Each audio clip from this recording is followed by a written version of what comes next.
I got on Facebook last week, which I'm just almost convinced that it's demonic. I don't know. There's some good things on there, but there's just so much on there that drives me crazy. I wish I could filter it better, because I really enjoy talking to my friends around the world.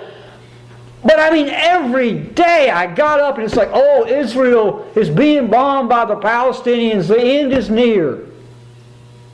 Last week, or whatever it was, the election took place. Oh, they're going to legalize marijuana. Oh, the homosexual. And I'm thinking, now, are you guys Christians or are you atheists? I mean, do I need to be depressed about these things? Because I have historically seen where God has worked in the big picture to do what? Preserve His people. That's me and you. Do I have anything to fear? Did Daniel need to be afraid when he went into Babylon? Will Esther need to be afraid when she's under the rule of the Medo-Persians? Did the disciples need to be afraid when they were going to be under the rule of the Romans? You see now what I'm getting at? All that information is wonderful, but it's practical too. God's got a remnant. He has never forsaken them. He's never going to leave them. It don't matter if it's Greeks, Romans, whatever. He's going to preserve His people and His plan, and I don't have to be worried. If everybody tomorrow becomes a homosexual and get married, you know what? Jesus Christ still sits on the throne. If the UN comes and invade my country, and I don't for a minute believe they are, but listen to my friends, you think that that's something to worry about? Jesus Christ is still sitting on the throne. If the Palestinians blow every Israeli person up away and kills all of them, it ain't going to make a bit of difference. Jesus Christ is still on the throne. Now it's practical.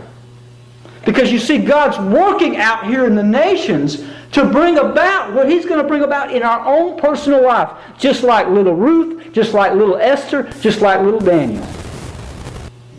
There's nothing to fear. If you don't believe it, go on and read that book of Revelation all the way to the end. You can't lose. I got into an almost argument this past week with a pastor friend of mine over this issue. I said, brother, are you an atheist? I said, all you're doing is talking doom and gloom. I said, have you not seen from the very beginning there has always been trouble in this world? Read the Old Testament. God's people have always had problems. Read the New Testament. God's people's always had problems. From the very beginning of the New Testament, the church has always, someplace in the world, be under persecution. Is this a surprise? No, this is Christianity until Jesus comes back. What's the worst thing that they can do to us? Let's get real. They can bring persecution. You know what's happened historically every time God's brought persecution upon His church? He's purified it. It came out stronger at the end because He got rid of the chaff. And in the New Testament, when they brought persecution, they all ran out into all the whole world and spread the gospel. Can you lose? Well, what if our economy collapses? I have never seen the righteous forsaken, nor his seed begging bread. I am just so foolish to believe that God will rain down manna from heaven to feed His people if He needs to, because He's made a covenant with us. Can I lose?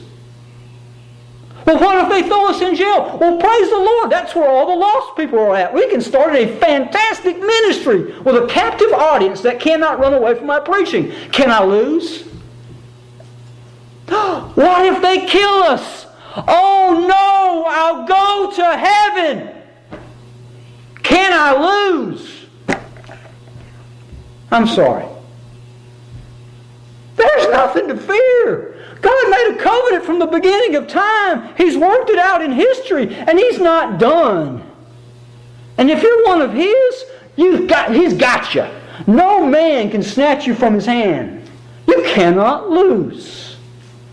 Not a time of fear, not a time of shrinking back, not a time of atheism, but looking how God has preserved a people for Himself. Even under evil people, He's preserved them.